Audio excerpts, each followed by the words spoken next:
session, as with all sessions, is supported by Climate Compatible Growth, CCG for short, and CCG is funded by the FCDO in the UK. This session is actually also organized in collaboration with the department at Oxford University. Today's event is called Macroeconomic Uncertainties Meets Climate Perils. How should policymakers respond? Thank you. If you would like to ask a question throughout the event, please use Slido. The link is www.slido.com and the code is 2715656. That will be easily accessible for you online, and for those online, the link is very clear on the YouTube channel.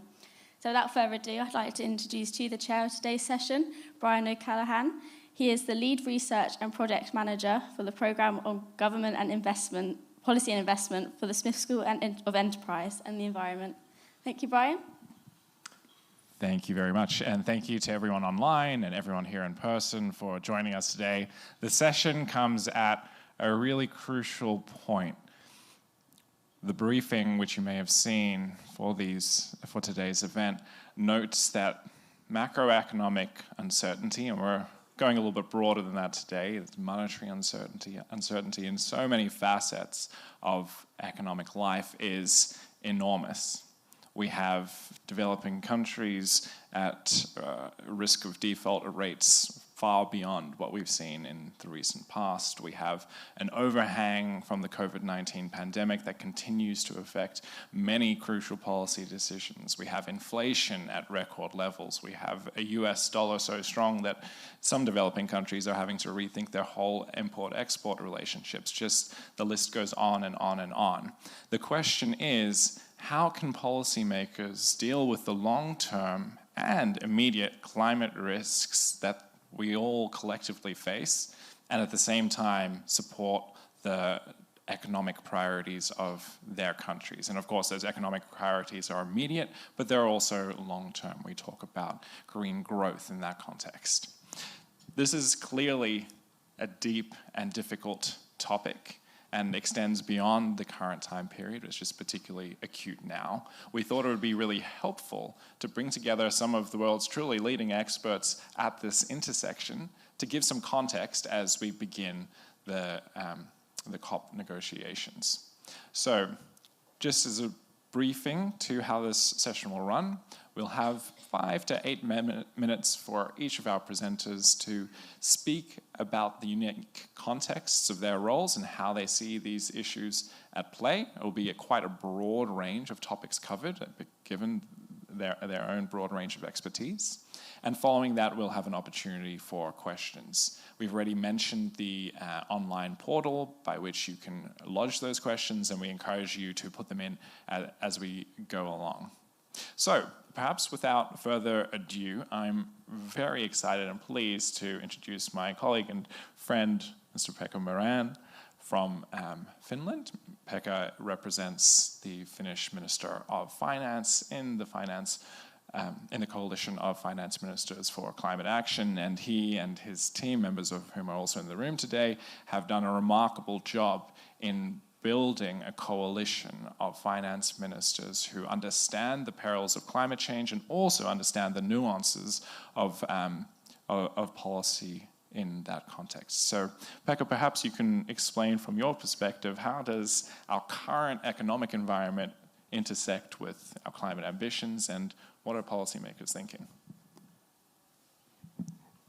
Thank you, Brian, and thanks for the invitation. Very topical issue, and indeed also finance ministers in the global context just a few weeks back in Washington had a discussion on this same topic. So there are a few maybe messages from that discussion. But the challenge is real. I can tell you an example from my own country. Finland dealing with the multidimensional crisis, even if we are economically in a fairly strong position. Our budget, government budget, has increased from a bit more than 65 to 80 in past 2-3 years. So 15-17 billion increase in budget in a small country. So there are huge changes, and this is just one case. So similar issues are happening in many countries. But here, when it comes to the work of the coalition, I think there are two big sort of messages. It's very difficult for policymakers to understand the short-term political issues and how you combine them with the long-term challenges. That is one way of what we have been discussing in two perspectives. How could the economic and financial policies be more integrated into climate objectives? And that's a kind of a pretty systemic related issue as well. There are no quick fix to that, even if there is urgency. But there must be ways to find tools, policy levers that need to be anchored to the longer term strategies. And that's maybe one of the key messages that are out there. But I think the starting points from different countries are very, of course, different, and that's important. We are in the coalition, 80 countries, and we need to take into account situations and challenges supporting countries in all these countries. We also bring together 25, soon a few more institutional partners that have a lot of activities on the ground in these countries. That's really important because they know the kind of the challenges on the ground. And then we need to think about the tools, really, and how to develop the economic policy tools and financing tools. They are all kind of interconnected, because finance ministers are ultimately in charge of ensuring the access of countries to financing, whatever type of financing we might be talking about. But that's important, and develop the analysis that has broad sort of macroeconomic context. The economic situations have changed, and interest rate developments are now different. Inflation is high. There are different energy transition challenges depending on country specific circumstances. But as an introductory remark, I thought I'd keep it a bit brief, and happy to continue later on. Thank you very much, Brian. Thank you, Pekka. And I do already have a question for you that I'll save for a little bit later down the track. It relates to the Helsinki principles which govern the focus areas of the coalition, and which of those in particular relate to the current movement. And I presume the question is all of them, the answer is all of them, but we'll get to that. Next up, we have Dr. Susie Kerr from the Environmental Defence Fund, again, a colleague and friend. Susie is the chief economist of EDF, and in that role, she and her team take stock of economic issues, both at the macro and micro level, in so many different countries and environmental contexts. So it's quite rude of us, perhaps, to ask her to choose just one area to focus on. But that's what our request has been today. So I might hand it over to Susie to provide her perspectives on this topic. Thank you. And I have some slides. Are they coming up?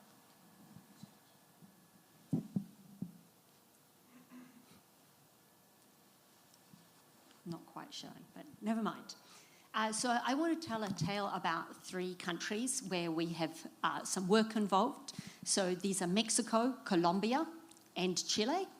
And I'd like to thank my colleagues in those 3 countries for helping me to understand the context of the countries they're in.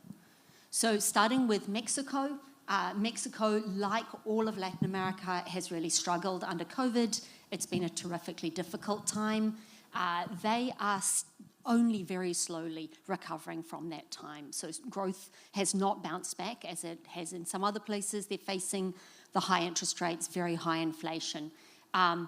They do have a plus side because of the oil and gas prices. They have a relatively strong fiscal position. And what does their climate policy look like?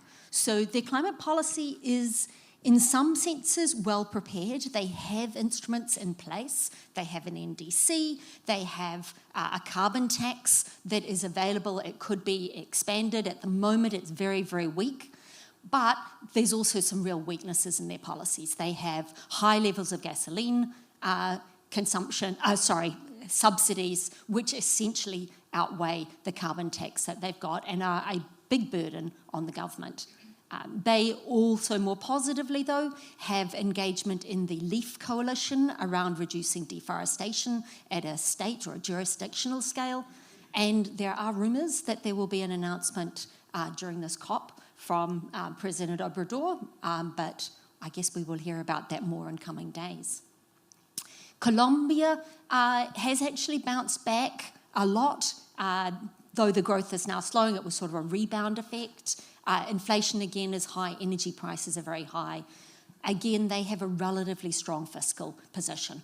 They have very ambitious language around climate policy. They have a very ambitious NDC that depends a lot on controlling deforestation.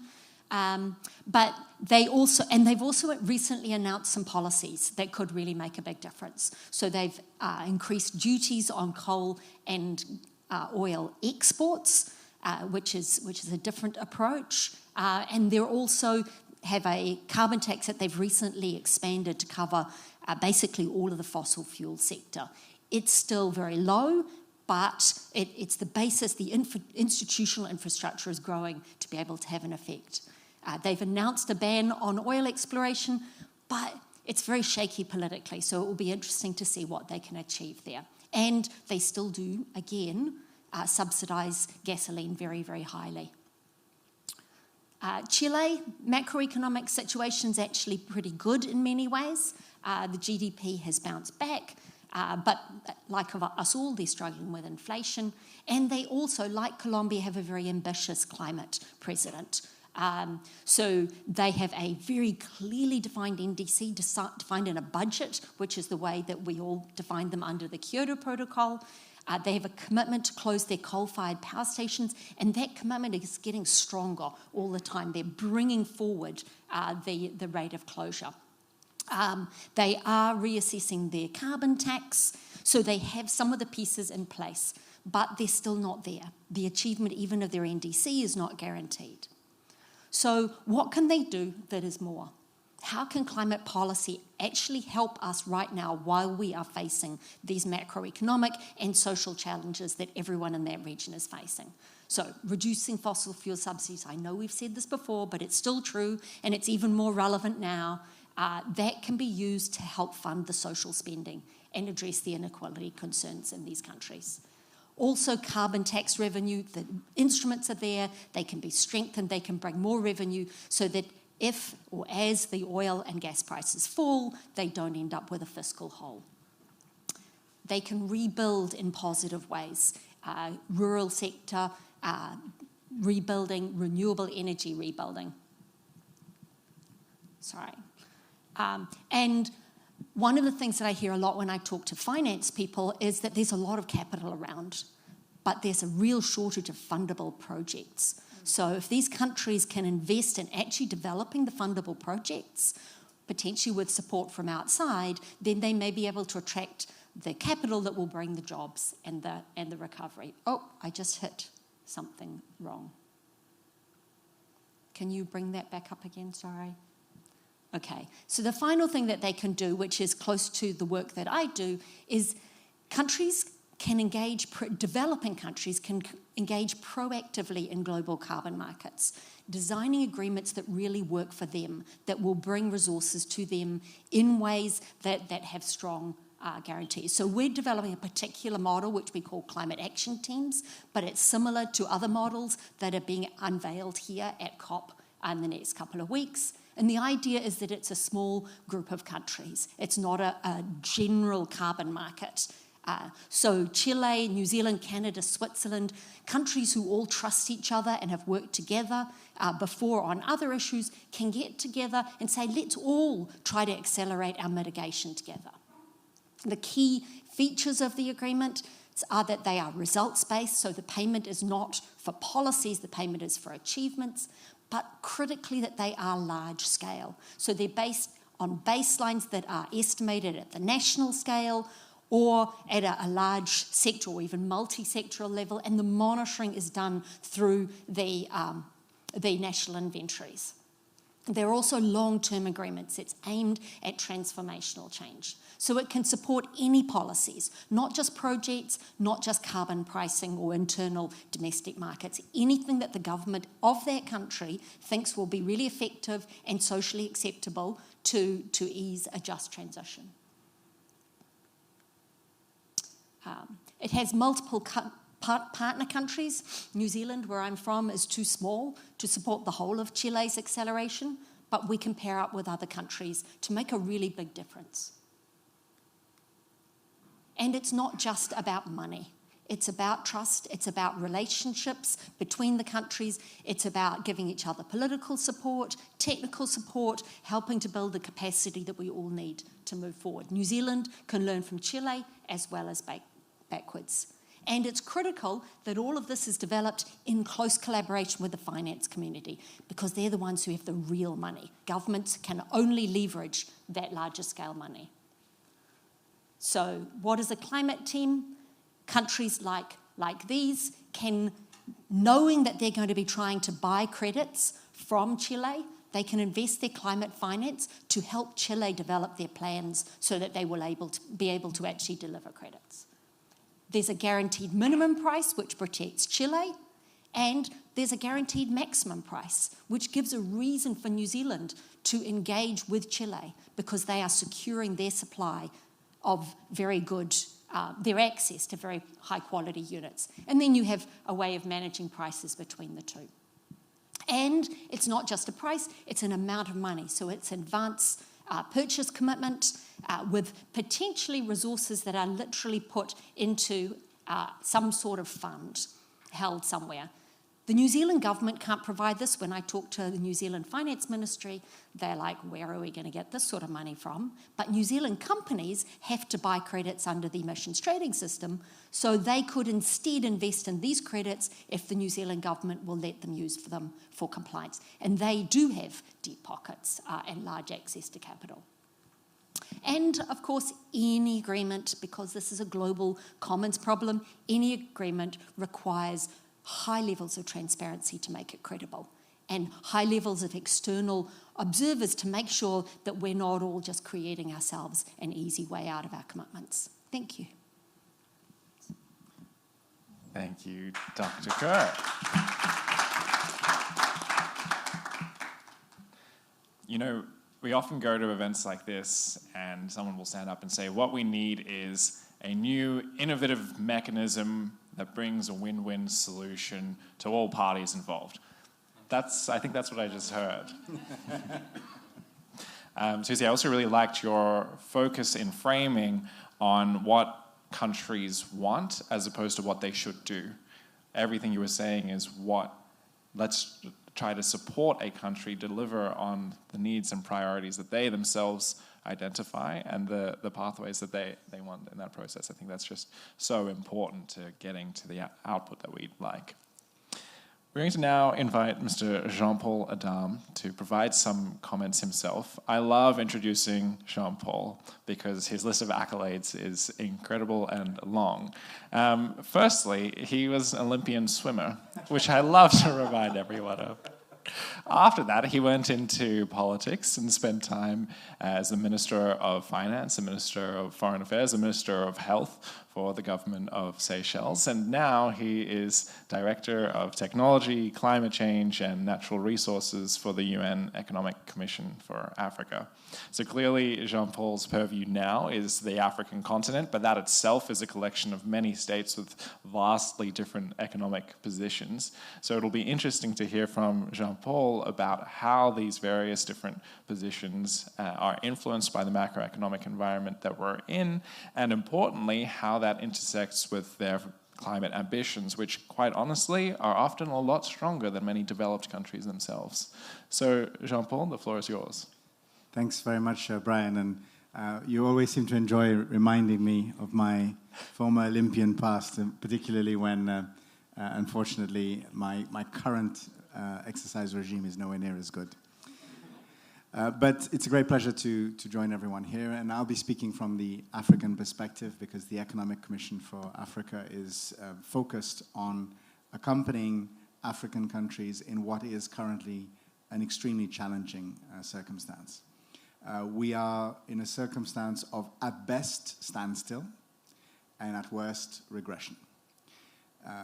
Just a very quick recap of the recent economic development in Africa.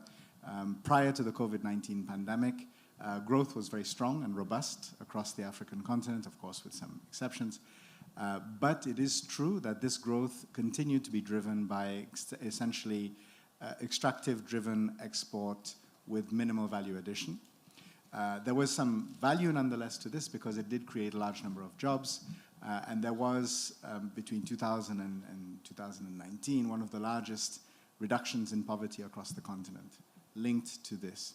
But the pandemic and the subsequent fuel and energy crisis linked to the crisis in Ukraine have exposed the vulnerability of the economic structure of the majority of African economies. The pandemic and the beginning of the food and energy crisis has actually driven 55 million people who were previously out of poverty back into poverty. And we should note that the poverty threshold is only $2 a day, so that is a very concerning number. This is in a context where the recovery after the pandemic, partly because of the food and energy crisis, has also been very slow. And even where growth numbers are high, again, job losses have not necessarily recovered. So hence the large number of people who are now in poverty. So the challenge of the current environment is one where progress will be very limited unless there are structural changes within economies. But the biggest driver of change will actually be what I would call agenda-setting finance. Because in the majority of African countries, they're currently faced, even when they have growth, which might be quite robust, because of the impact of the food and energy crisis, the fiscal balances are negative. At the height of the pandemic, the average fiscal deficit was minus 13%. And while a number of countries have recovered, overall, the capacity to fund new investment domestically driven is almost non-existent. So the new agenda-setting finance will, in the majority, have to come through a mix of donors and grants, concessional finance through additional financing through the multilateral development banks and international financial institutions, and private sector investment. And the problem in the current macroeconomic environment with the rise of interest rates in the global north means that there is a flight of capital away from emerging markets, and Africa in particular is seen as extremely risky, and a lot of that capital is then flowing to to safe havens, which is typical of what happens in this kind of environment. So the prospects are bleak. As Brian mentioned, despite all of these issues, African countries have actually been extremely ambitious through their nationally determined contributions and have put forward very ambitious plans for the type of transformation that they would like to make and undertake. So let me focus on some of the main areas there which I think can lead to deliver on this type of structural transformation that we need to see of African economies. The building block has to be energy, because there are 600 million people without access to energy. There are 24 African countries where over 50% of the population still don't have access to energy, and there are 900 million people who do not have access to clean cooking. So investment in energy, and driven primarily by investment in renewables, has to be the motor for the diversification of African economies, because a lot of the other economic activities that can happen will only happen if there is access to energy to power that sustainable industrialization. And The investment in energy will have to come through a mix, again, of grants, particularly for countries that are extremely vulnerable, as well as investment from the private sector and access to concessional loans. The second area that needs to be looked at is how African countries can improve the environment in their own countries for the mobilization of resources and for investment in transformative activities. And I was very interesting to hear Susie's work on carbon markets, and this is an area that African countries have also emphasized the opportunity. And there was this morning the launch of the African Carbon Markets Initiative. If you are interested, please search for it online. And the idea is that African countries can produce a large number of high-quality, high-integrity carbon credits to actually meet the world's sequestration needs. An analysis that we have done has shown that African countries using nature-based removal alone could provide up to 30% of carbon sequestration needs by 2030. And if we have a price of over $50 per ton, which is significantly higher than you currently get, but it's still a realistic price, African countries could raise up to $15 billion per annum from carbon markets, which could be reinvested in areas of importance. And very critically, and the key intervention that the ECA is doing is supporting countries on the development of projects that are linked to livelihoods, to job creation, and therefore that the investment generates credits, which can be reinvested, but very critically is linked to this value chain, which is directly linked to the protection of the environment and sustainability. And the third area is the opportunity to use other innovative financing mechanisms, and here we've been focusing on sustainable debt, the opportunity to refinance existing debt which may be unsustainable. African countries just in 2022 will pay twice more in debt repayments than they are receiving in bilateral aid. The refinancing of more expensive debt would allow countries to invest savings in climate resilience, and one of the ideas of the Sustainable Debt Coalition that the COP27 presidency is leading, that ECA is supporting, and also with the support of Brian, is to help countries link their investments and the amount that will be done through debt in a way whereby climate resilience is locked in. So those are some of the areas, and we can go into a bit more detail as part of the follow-up questions. Thank you. Let's provide some applause.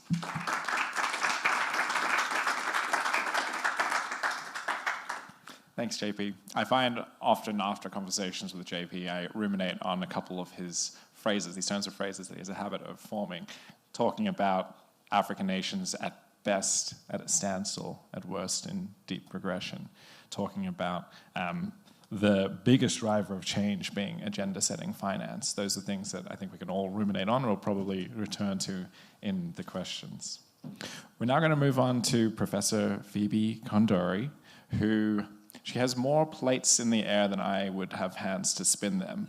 And I'm going to try to give a little bit of an expose of some of the roles that Phoebe plays, but by no means am I going to cover them all. So she's first professor Professor of Environmental Economics at the Athens University of Economics and Business, also a professor at Denmark's Technical University, DTU.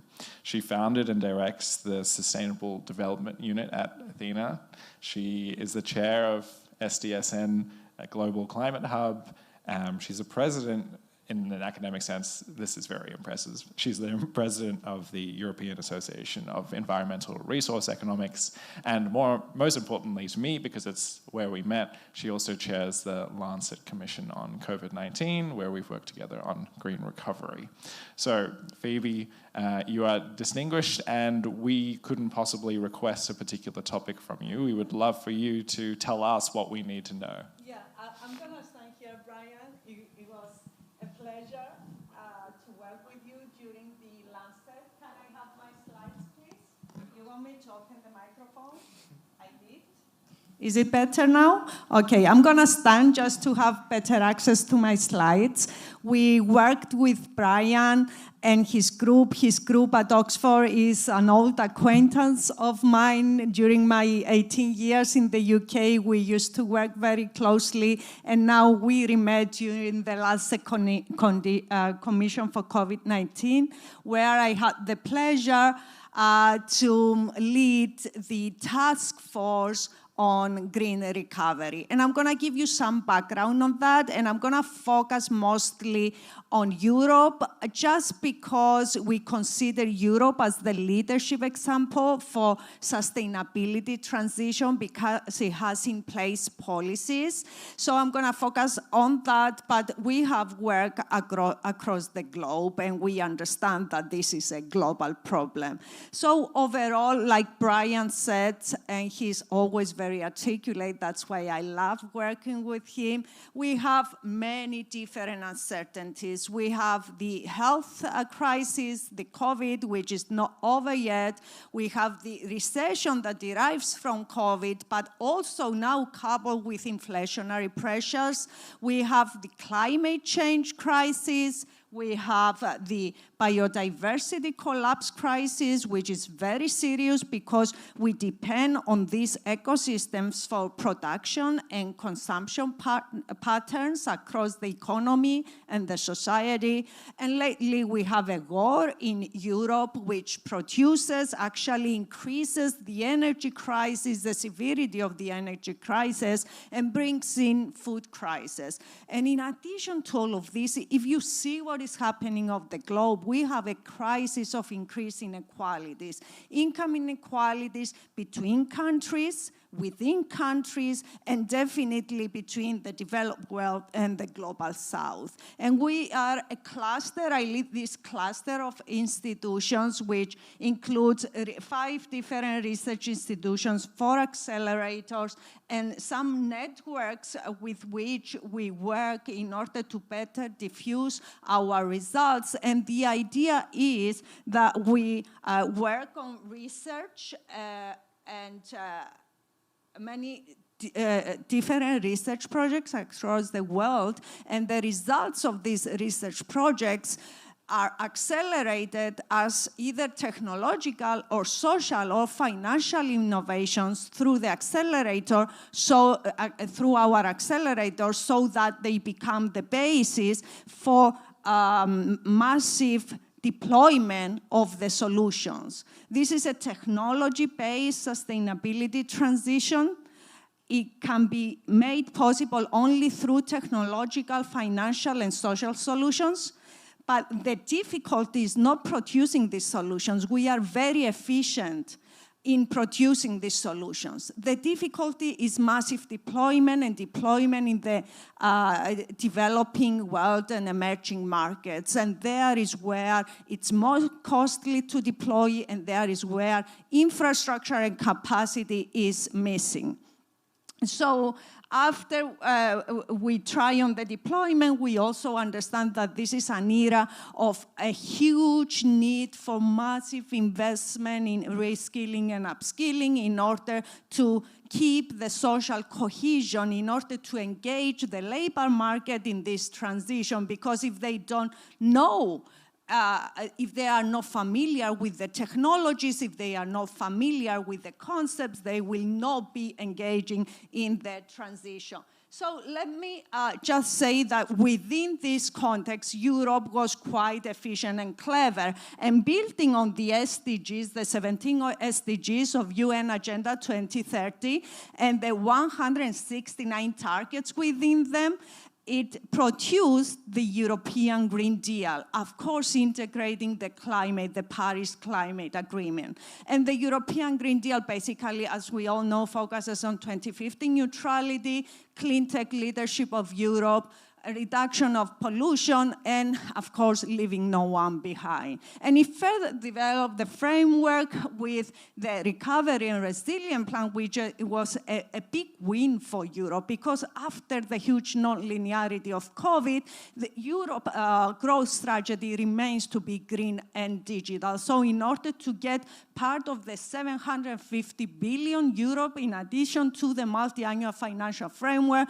you had to show investments that are 37% climate mainstream and 20% digital mainstream. Climate mainstream means renewables, nature-based solutions, circular economy, e-mobility. Digital mainstream means upskilling and reskilling for digital skills, cutting-edge technologies deployment, and cyber security, and of course, connectivity. So within this, we also have the pledges around the world showing improvement. So with the GOR, we had the Repower EU, which basically said that we are gonna focus on investments in renewables, and we are gonna establish connectivity and the supply chain that were disrupted from COVID.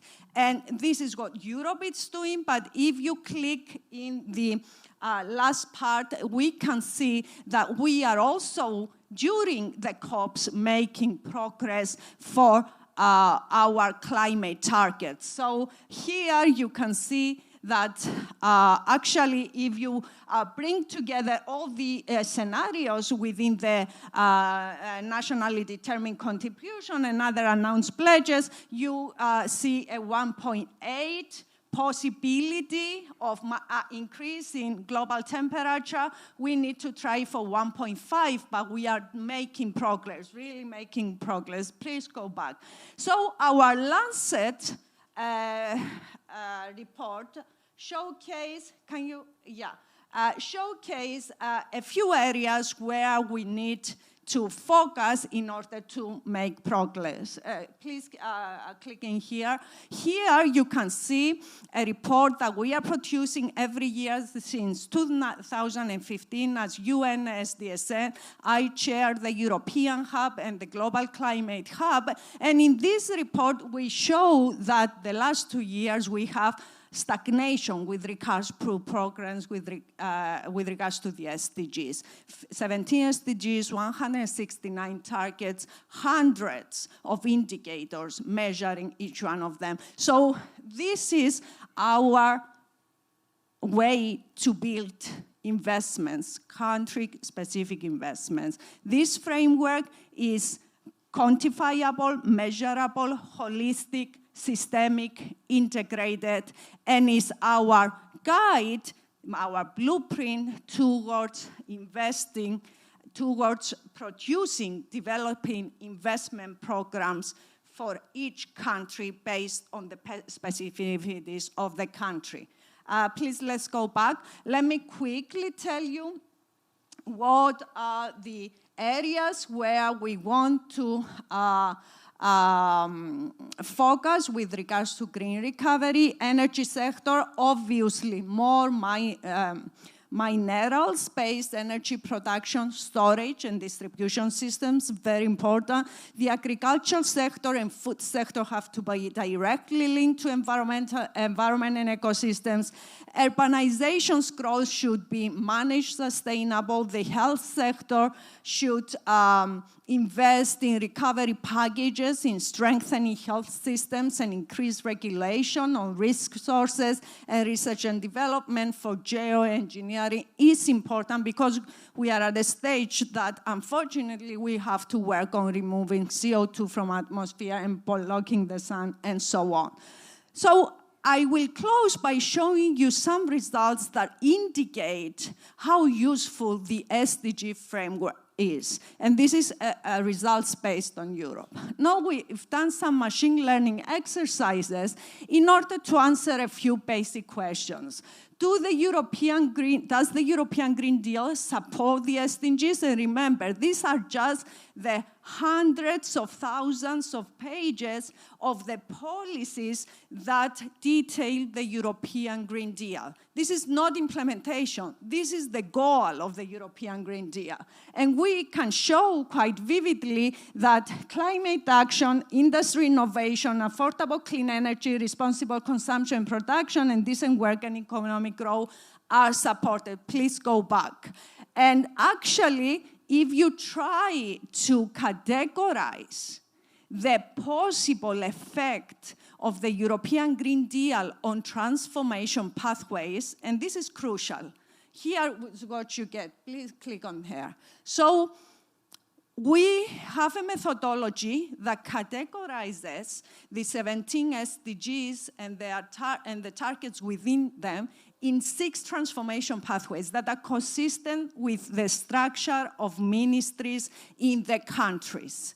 And the transformation pathways that the European Green Deal is strong in supporting is the transformation pathway on energy decarbonization and the transformation pathway on sustainable use of land, production of food, and sustainable use of water, sea, and oceans. The European Green Deal is doing good work with regards to that. The work of the European Green Deal, including the industrial and the digital policies of Europe, is less strong in supporting the digital revolution transformation and the sustainable cities and communities transformation. And finally, and unfortunately, the European Green Deal is very weak in supporting the social cohesion transformations. 2 transformations in that: education, gender and inequality, health, well-being, and demography. So without social cohesion, no big transformation was ever possible. And this transformation we are asking now is bigger than anyone we asked before from humankind. And it's not just bigger, it needs to happen in a very limited amount of time. So we need to focus, please go back, on social cohesion. And my last slide is the way we spent the recovery and resilience plans in Europe. Did we spend it according to the SDGs? Well, once again, we did try to do that. This is the analysis for the Southern European countries, which are the countries that basically absorb most of the money. And we see that, yes, we have invested a lot in green energy, in e-mobility, in green buildings, in natural capital, but much less so on ecosystems, on sustainable food systems. And this creates a problem because these are areas where European countries are performing very low in terms of their SDGs performance. So we might, please go back, we might want to focus the cohesion funds that are coming next on this area in order to make our sustainability transition really possible. Because remember, no SDG is fully implemented without the other SDGs being implemented. This is the last slide, and basically proposes a methodology for monetizing the changes on the use of natural resources for different projects, investments you want to consider. Why we consider monetization of the effect of natural capital crucial? Because for whatever investment or production activity, you need produce capital. Yes, we monetize this, it's in the market. We need human capital, we partly monetize this, labor markets, but natural capital, it's outside the market in its most part, and because it is difficult to monetize, we have kept it out of our cost-benefit analysis, and because we've done that, we depleted our natural capital. So we propose a way to monetize all the ecosystem services of terrestrial, water, and fresh ecosystems in all the 14 biogeographical regions of Europe. We have estimated willingness to pay per household, per country, and we have also shown that there there is a correlation between high willingness to pay for capital and good performance in the environmental SDGs. So in order to direct investment towards preserving natural capital, you really need to integrate natural capital in your investment decisions. And in order to do that, you need to quantify and monetize. So I'm closing just to say that we also recently launched a Global Climate Hub, which basically works with governments. At the moment, we work with 18 different governments in order to detail and downscale the technological, policy, and financial pathways for each and every country in order to be able to really implement transition pathways toward climate neutrality and climate resilience. And our Climate Hub includes 9 different units with staff and funding and projects and models that bring together all this holistic exercise that is needed in order to downscale the transition pathways. Thank you very much for your patience.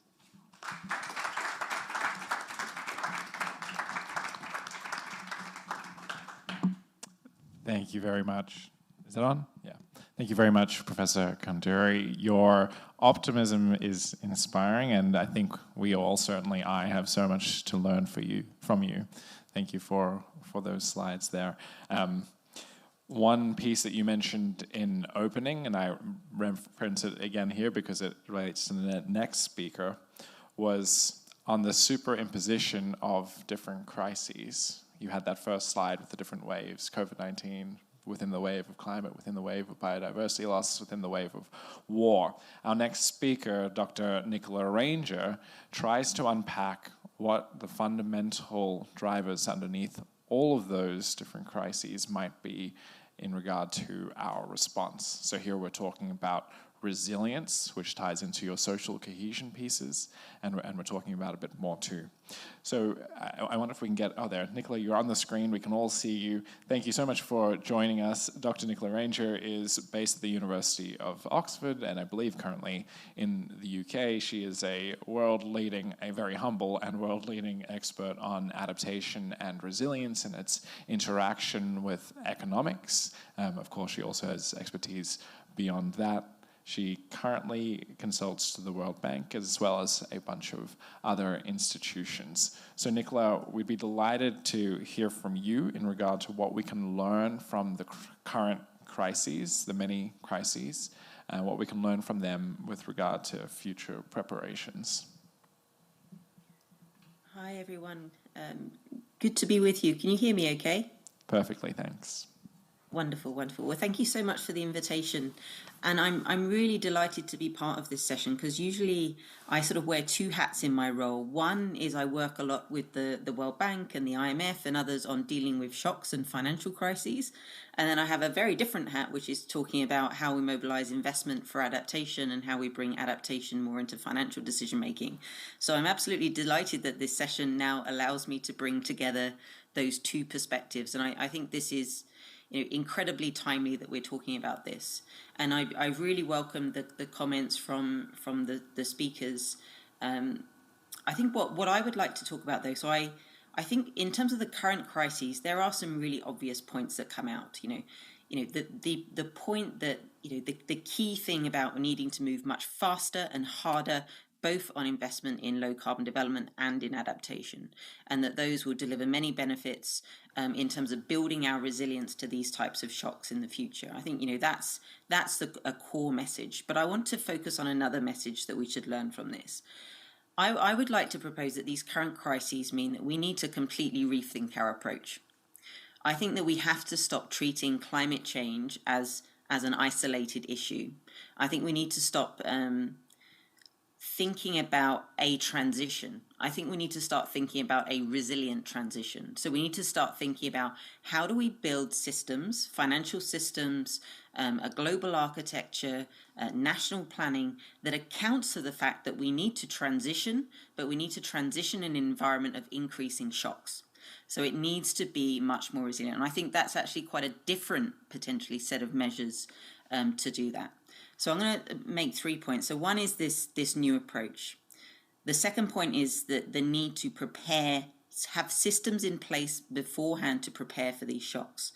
And the third point I wanted to make is about making sure that we're recovering from shocks in ways that builds longer term resilience. So on that first point then, I think the key thing here is that these cascading compounding risks are increasing. I don't think it's any coincidence that we've seen this one big global shock after another in the past years. This is the environment that we're in now. And climate change is part of that, but there are other reasons as well. And I think that we really need to start dealing with that explicitly in the way that we're managing climate change.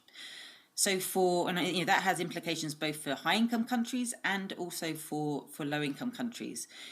For high-income countries, we need to be thinking about how we transition to a low-carbon economy in ways that deal with these bumps in the road.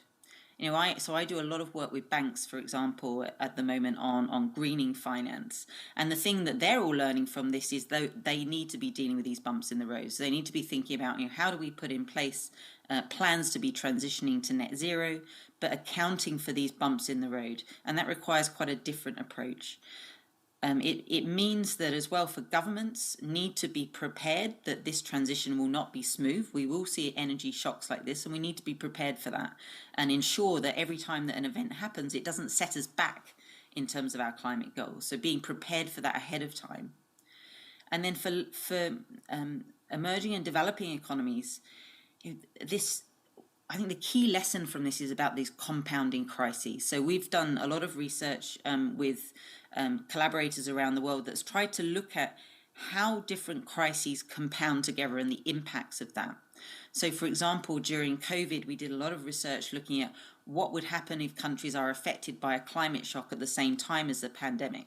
And what we find is the impacts are amplified 40% or more.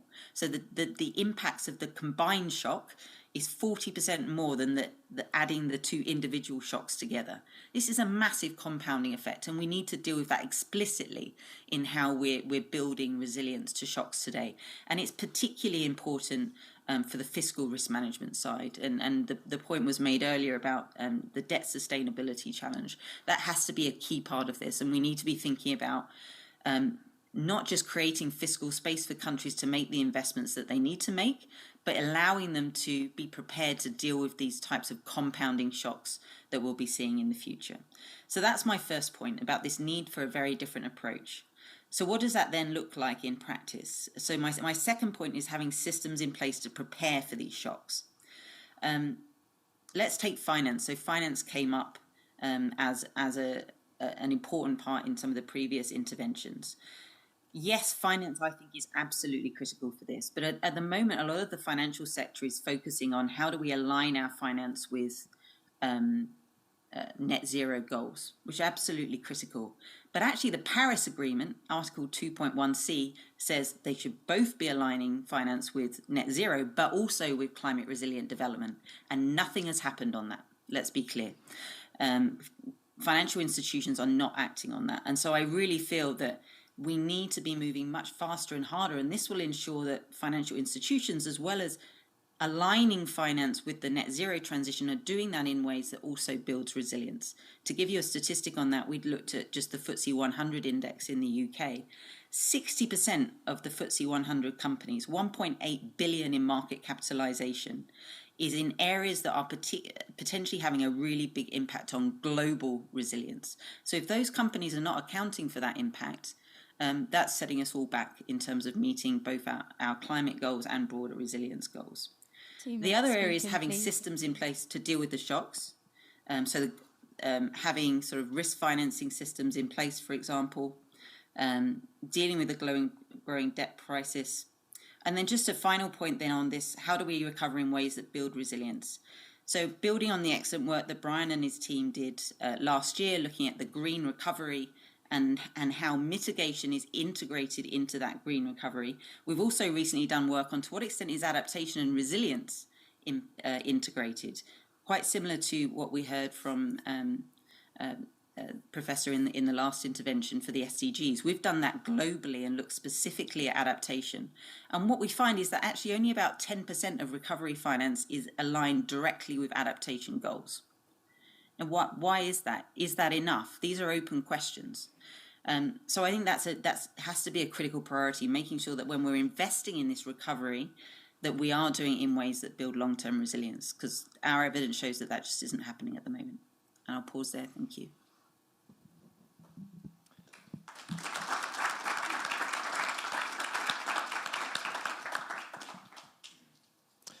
Thank you very much, Nicola. I think this theme of resilience is certainly under discussed, and we're really glad to bring it into the discussion here today.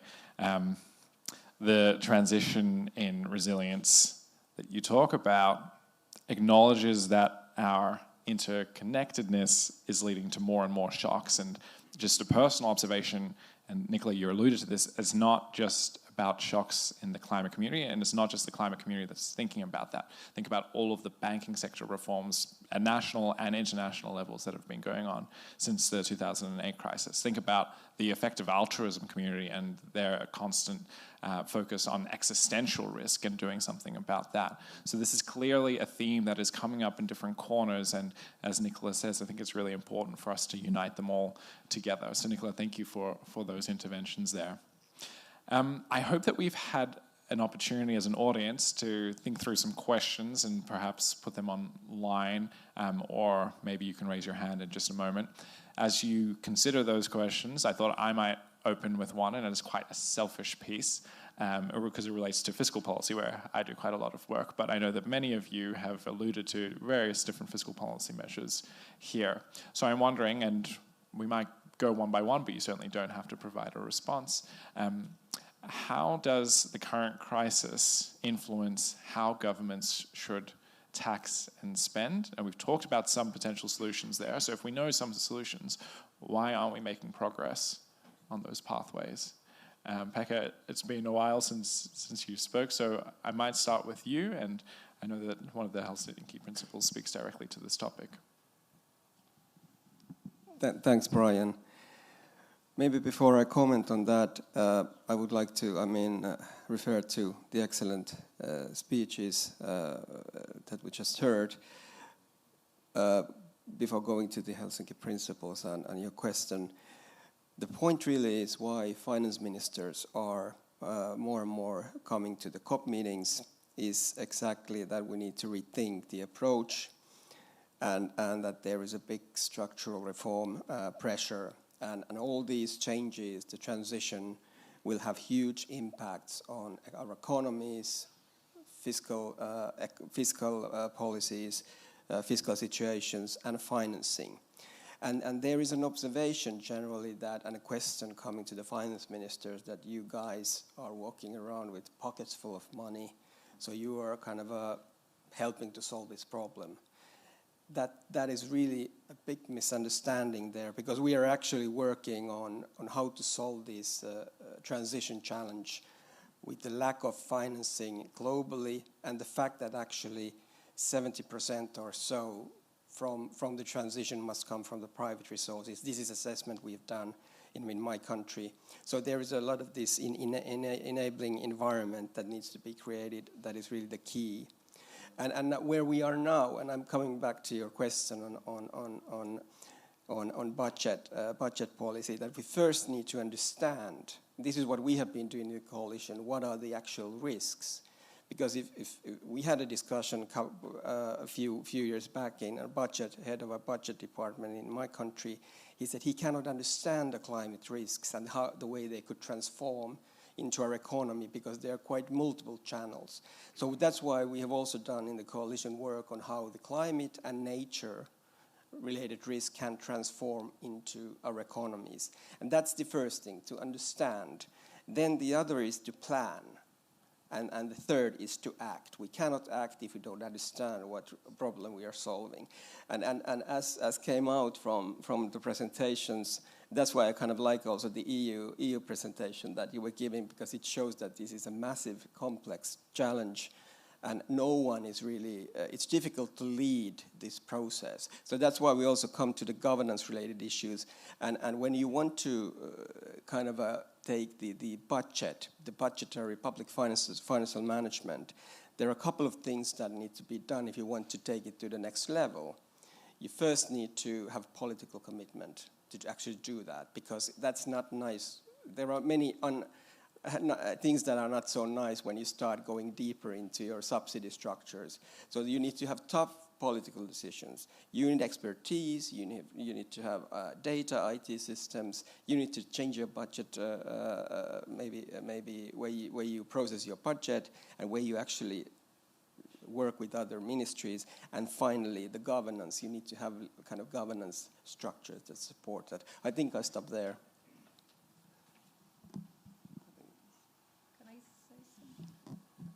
Please do. Thank you. I wanted to make 2 or 3 points. I like the fact that there is a deep understanding and agreement in this panel, because we are all people that work not just from academia, but we interact vividly with the government sector and with the private sector. The first point I wanted to re-emphasize is that we are at a state where we are expecting multiple shocks to be happening simultaneously, because we have the shocks of climate, we have the shocks of biodiversity collapse, and in the last commission, the virology task force indicated that at the moment there are at least 6,000 other recorded viruses that can make the cross-species leap at any time. And we have no guarantee that it's going to be one by one. And through this COVID crisis, we never discussed what are the regulatory measures that are going to reduce that risk. We discussed about vaccines, we discussed about successes of different countries and cities with regards to to limiting deaths. We discussed about the resilience of the health system, but we need regulation to prevent or lower those risks. So that is point 1. Point 2, with regards to the financial instruments. In our studies that try to monetize natural capital and biodiversity, you see explicitly that the countries with the richest biodiversities are usually the poorest across the world. So you can see many debt swap opportunities there that can be put into place and can provide positive welfare effects both to the developing world and the developed world, because we need this biodiversity. Third point, it's crucial to have the private sector in. The deficit with regards to implementing the SDGs, we've estimated at more than $10 trillion. There is no public money to do the transition. More than 70% has to come from the private sector, like you said. So we need to figure out the optimal ways of creating public-private partnership. The private, those gains that can be made through private funding, they should be made through private funding. And those that are impossible because the good is so public that you cannot identify efficient instruments to internalize the externalities, that maybe those should be financed by the public sector. And you can always do a very good optimal allocation of the financing of the different projects. Economists know how to do that. And of course, a lot has to come from the transformation of the insurance industry. The insurance industry is not resilient enough to tackle problems that have to do with big disasters. So we need to transform that as well. And my final point, in order to transform, both for governments, for public companies, for private companies. There is only one way to do it. You need to look at the whole value chain. You need to identify where transformation is profitable for the business, irrespective of whether it's public or private, and attack that first. Only if you go in detailed value chain analysis and you attack the areas where, including circularity, renewables, climate adaptation, digitalization, nature-based solutions, would increase the profit margin or the resilience of the business, you should go there first in order to prove that it's possible to become resilient, sustainable, and also increase your profitability. And I'm gonna end by saying that in our econometric analysis, we showed that the companies that are more innovative and more sustainable are the ones who survive the new policy additions of the European Union, which are towards the direction of climate resilience and sustainability resilience. Thank you, Professor Koundouri. Jean-Paul. Maybe I'll come in quickly. I think one of the things to keep in mind is not to underestimate how hard it is to bring about this kind of change. And I'll refer to one of my former lives when I was Minister of Finance of Seychelles. And I remember having very difficult conversations. And we were running very good budgets at that time. We were having a regular surplus. In the 2 years where I was there and I presented budgets, we had fiscal surpluses of 5% of GDP, so very good results. But then when it came to, well, we've got these good results, we're going to be able to increase spending the following year, then when you actually have to make the decision of where you're going to put that money, you're actually much more constrained than you think you are, partly because a lot of the programs that started years before have locked in increments. And that's why it's hard, because even if you have flows of funds that are coming, quite often those flows are already earmarked. And making changes are often very difficult politically. And that's why the role of new finance is particularly important, because the role of new financing flows allows you to also manage some of those difficult decisions. And I think that's one of the successful examples of the European Union, where you've got regular agenda-setting finance that is earmarked for specific areas, and it changes behaviors at the level of governments, but also the level of the private sector that are following the example that is set by the government. And I think this is one of the very important aspects that we need to keep in mind, even in developing and emerging economies. So if we go to the question of fuel subsidies, in Africa, there are actually $37 billion worth of subsidies. That's a huge amount, right? But it's not so straightforward to say that you will cut those subsidies, because in many cases, those subsidies are intrinsically linked also with earnings, particularly for countries that are exporters.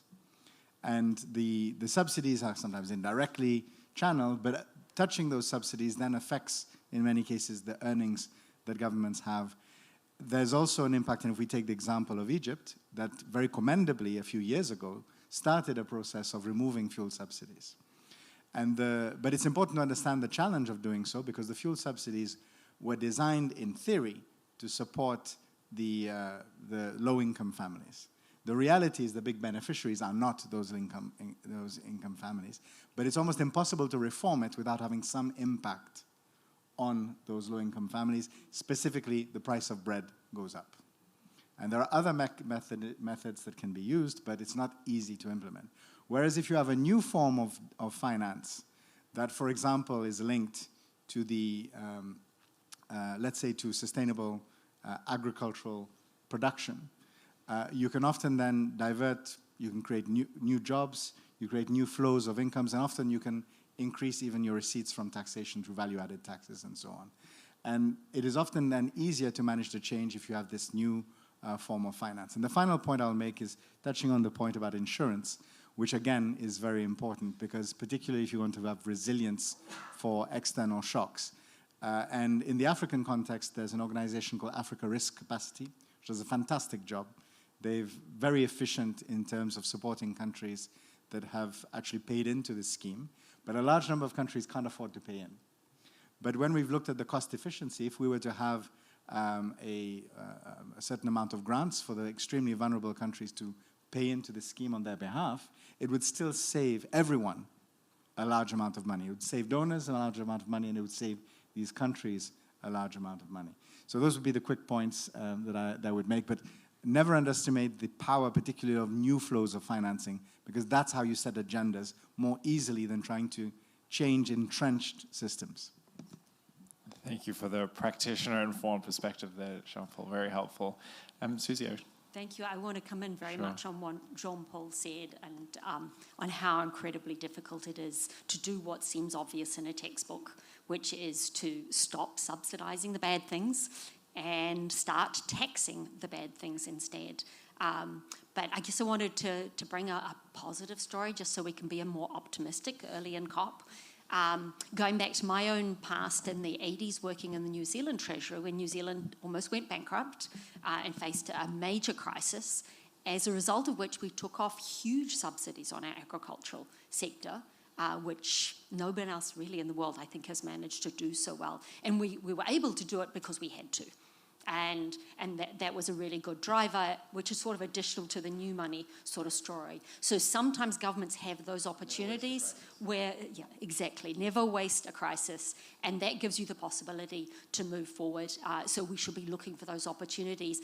But even when the crisis arrives, it's not easy to just turn the tap off, so we need to be prepared with plans for how we're going to do it. Just like Nicola said about being prepared before the disaster or the crisis hits us, we need, so that we are less impacted by it, we also need to be prepared to take the opportunities. So we have planned what a tax reform would look like before the opportunity comes when we're politically able to do it. And I think the final thing we can do is really support each other in these changes, so that when some countries trying to do this, the other countries come in and push back against the vested interests, who are sometimes incredibly powerful at supporting policies that we all know are not a good idea, except for those narrow groups.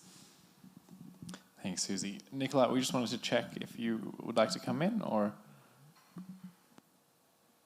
Maybe, thank you. So maybe just to add a point on the insurance side, if I may. So I completely agree on the importance of African risk capacity, and I had the pleasure to work with them in my practitioner life.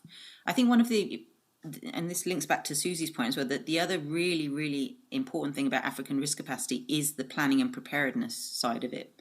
So yes, countries take out an insurance contract which protects them against drought, and actually now they're looking at other hazards as well. But to take out that policy, they have to have a plan, and that plan has to be developed by the government, and it has to be developed in a way that meets certain standards, and it has to be verified. And that's it. It's that plan, not just the finance, but having that plan in place that creates the real difference.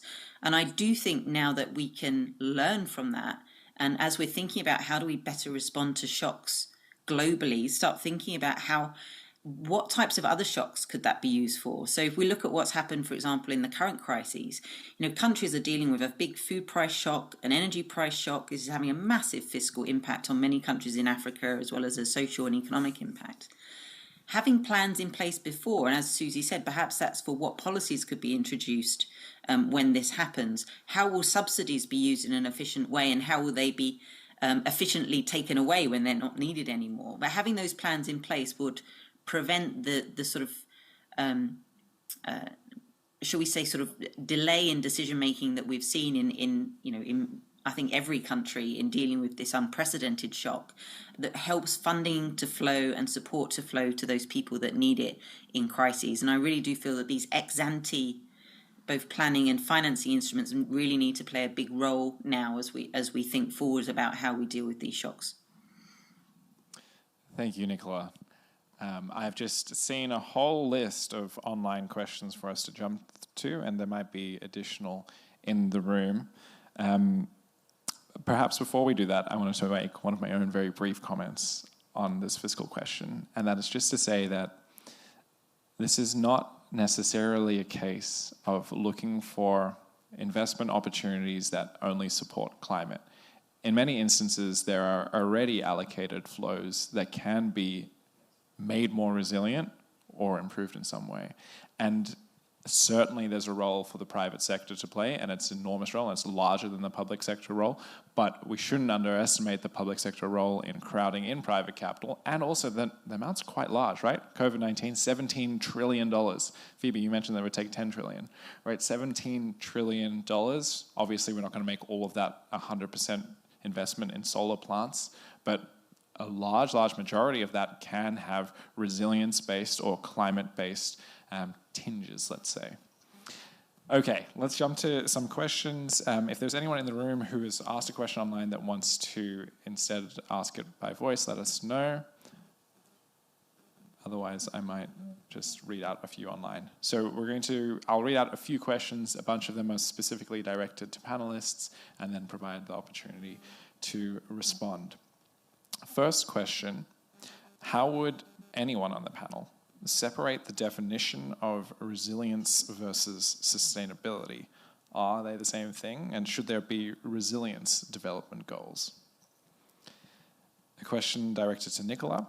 On your first point about the new approach, how will this build upon current approaches rather than starting completely anew? And I suppose an inherent part of that question is there value in building from what already exists? A question, I believe, to everyone. How do we explain to people that we've now missed the period of historically low interest rates, and so the context of these decisions are different? There are quite a few, so I might be a bit selective and do one for Susie and one for Jean-Paul. And I believe Mr. Morin has his own additional comments to add. So Susie, you said that investment capital is available, but there are few bankable project proposals. What is it that makes a project bankable? And Jean-Paul, what are the key ecosystem pieces that are needed to attract finance to developing countries for energy and infrastructure type projects? So that's a lot of questions. I've read them all out so that we might go through the panel one more time. We have 12 minutes left. There are 5 of you, so about 2 minutes, if you would please. Jean-Paul, you're reaching for the mic, so let's start with you. Okay, hopefully I remember, I wasn't as smart as Pekka to bring a piece of paper, but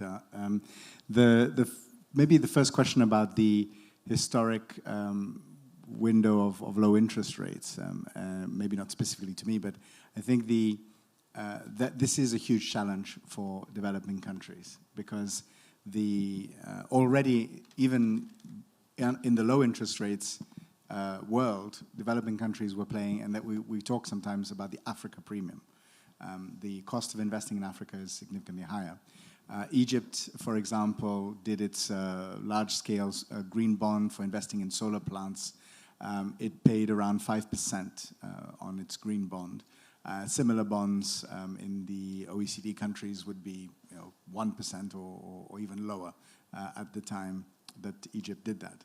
And we should keep in mind that energy-related projects in Africa have a default rate of less than 5%.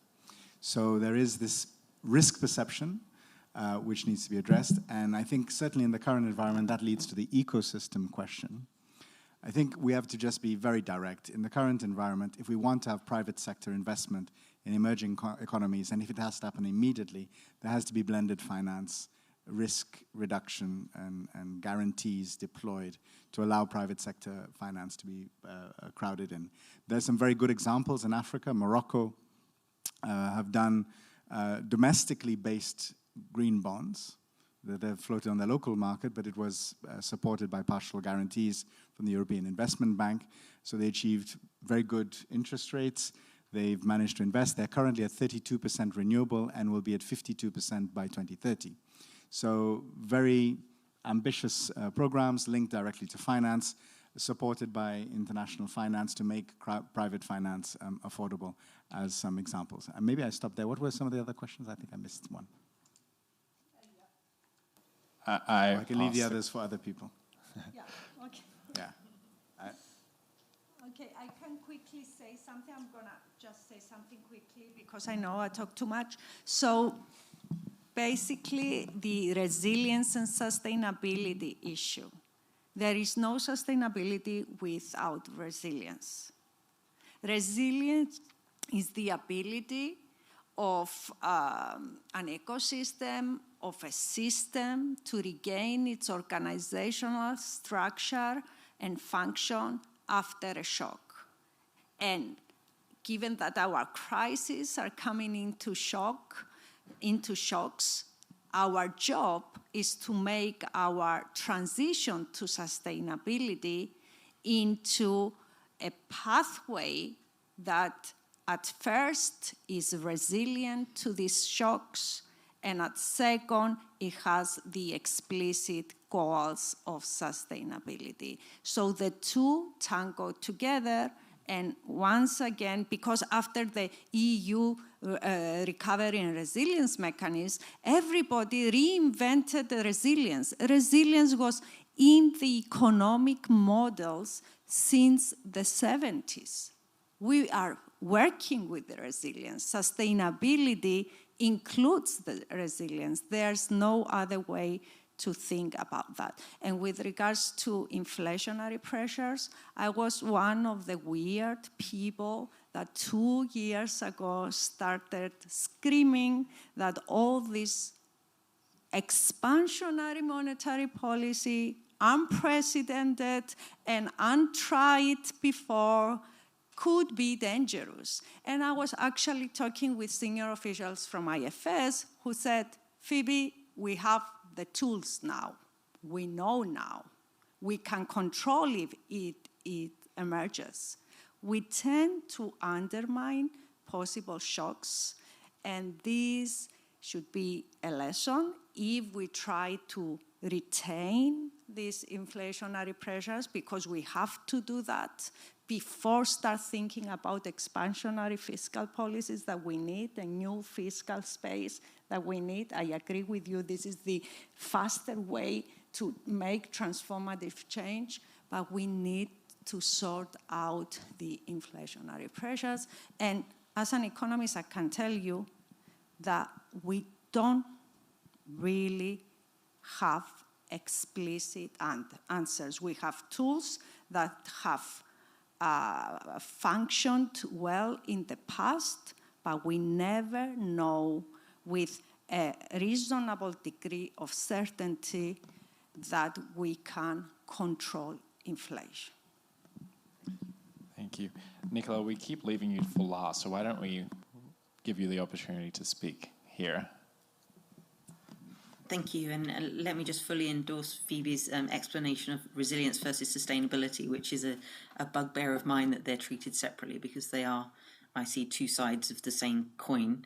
But to come back to, so well, what is this new approach, and does this that I mentioned, does this mean throwing out everything that we've done? Well, no, of course it doesn't. So I think, as I said, the key part of all of this is the moving faster and harder on both action on mitigation and action on adaptation. So that and all of the good things that we've talked about that are required to do that. But I do think that there's a difference that's needed. There are some ways of thinking that we need to evolve. So, and those work at different levels. So at a global level, so we've talked about, having a global architecture in place that is able to respond to crises with much stronger preparedness than they have in advance, and financing systems that enable these crises to be managed before they go into a full-blown crisis. So there are some global architecture points. I think there are some points in terms of national planning. So, for example, if you're a country developing a net zero strategy, that needs to account for the fact that you're going to get energy shocks along the line. That doesn't seem, it's surprising to me that doesn't happen now. So, simple things about recognizing that this transition, there will be bumps in the road, and thinking beforehand about how you manage those bumps in the road and putting in place the mechanisms to allow you to do that. And then at project level, or sort of financial instrument level, a great example of that is the new Belize debt for nature swap, which actually includes an insurance layer in it, so that if Belize is affected by a hurricane, it pays out and protects that debt repayment. So, there's many things that need to happen at different levels. They're not revolutionary, but they're just not happening at the scale that we need. Thanks, Nicola. And buried in there was a very diplomatic statement to the ends of our current climate policies aren't actually resilient. Thank you, Brian. I want to make 3 quick points. One is about the coalition where I started. For the reason that Jean-Paul was just explaining about the subsidies, that is the reason why we are the coalition of finance ministers and not the finance ministries. Actually, many have asked about that, but the point is that we need ministers who are politically responsible to give the signals. They understand the political relevance of subsidies, not the technical people in the finance ministries, but we need both. So I just wanted to make that point because that's really important. Then about the interest rates, I think I'm maybe more worried about, or I want to comment on the low interest rate era as a kind of challenges that people get used to the low income, the interest rate levels, and it's affecting people's behavior and companies' behavior. And now, how quickly the rates started to get up again. It was really quick development, and that causes a little bit of policy challenges of its own. And then finally, I would like to just come back to the final word on the approach that we need to understand. We need to be prepared, plan, and then act. And this is also the approach that we are going to have tomorrow when the finance ministers are going to talk about actually adaptation challenges. That's going to be the main topic of finance ministers' coalitions meeting tomorrow here in Sharm. So I will stop there. Thanks. So I just want to touch on the question about fundable projects. To be a fundable project, it has to be practically implementable. You have to be able to give the funder confidence that you can actually do the project well, that's the technical stuff is there, the supply chains are there, etc. You also need to have good analysis of the economics of the project. Is this actually going to be a profitable project? Are the risks acceptable level? And I would put out a challenge here to the private sector to engage much more in the development of these projects in developing countries where that capacity just doesn't necessarily exist. So that would be one thing. But then you might go through that economic analysis and you find that actually in that particular location, it's still not fundable. We know that it's a critical project along the pathway to a just energy transition or a just climate transition, but it's not profitable. The private sector's not going to come to the table. And then we have to get the multilateral development banks. We need to get the governments in the north to actually agree to come in and provide concessional finance, help to de-risk those projects, help to actually push those over the line until they are actually profitable. And again, come in and actually help design the projects and provide that capability building. Thanks. Can I have half a second?